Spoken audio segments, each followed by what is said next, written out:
Welcome viewer, this video tutorial describes, fix Windows 11, 10 installer integrity check has failed.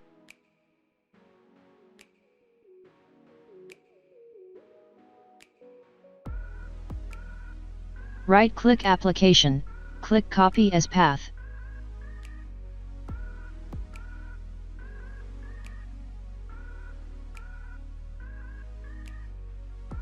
Type CMD in Windows search bar, right-click Run as administrator.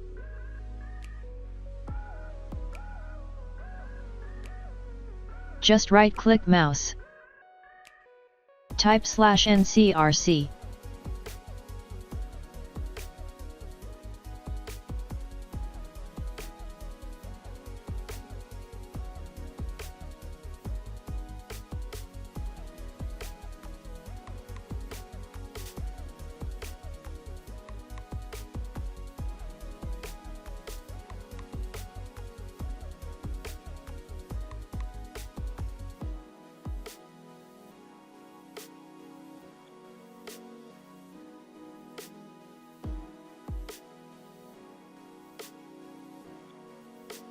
I hope this tutorial helps to you.